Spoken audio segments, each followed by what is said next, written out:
Assalamualaikum warahmatullahi wabarakatuh.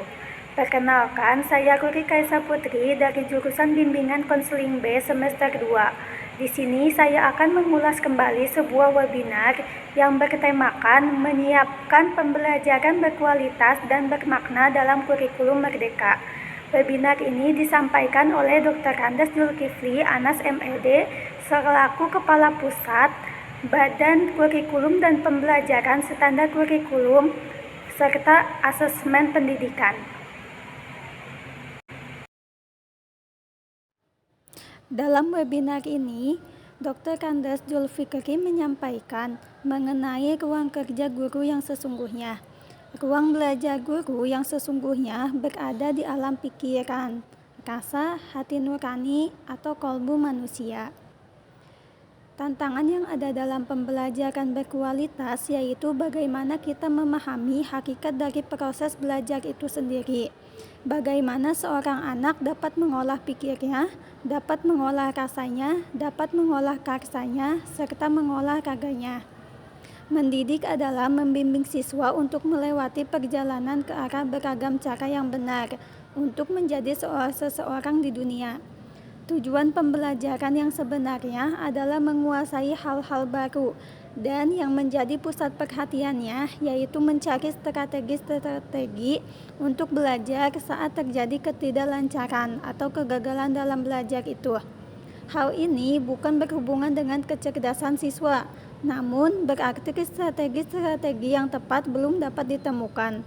Seorang pendidik itu tidak menuntut siswa untuk bisa melakukan apa yang seorang pendidik inginkan, tetapi seorang pendidik itu menuntut siswa dalam meningkatkan tumbuh kembangnya dan kekuatan kodrat pada individu siswa tersebut.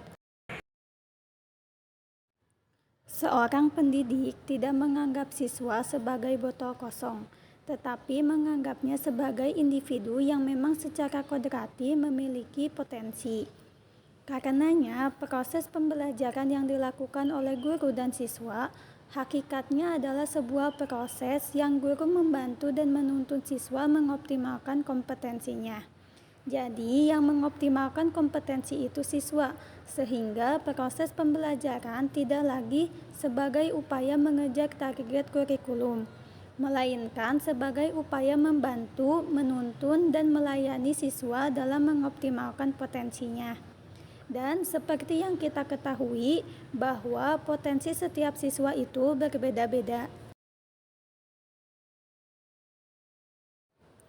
Dalam webinar ini juga, Dr. Andes Zulkifli menyampaikan bahwa pembelajaran yang bermakna dan berkualitas yaitu pembelajaran ketika pendidiknya berupaya untuk membangkitkan minat siswa, serta membuat siswa tersebut berkemauan keras untuk memilih jalan sendiri hidupnya. Kurikulum yang benar itu jika suasana belajar dan proses pembelajaran mendorong peserta didik secara aktif mengembangkan potensi dirinya. Jadi dalam sebuah pendidikan, utamanya proses mengembangkan kemampuan diri sendiri, inner abilities, dan kekuatan individu inside out, bukan outside in. Terakhir, dapat kita simpulkan bahwa pembelajaran yang bermakna yaitu dengan mengajak siswa untuk mengolah pikirnya, sehingga apa yang seorang pendidik itu ajarkan dapat bermakna dan bermanfaat bagi kehidupan siswa tersebut. Untuk mencapai pembelajaran yang berkualitas, seorang pendidik juga harus memahami kompetensi peserta didik sebelum mengawali pembelajaran. Hal ini untuk memudahkan penentuan metode ajar yang tepat, agar tujuan pembelajaran dapat tercapai secara optimal.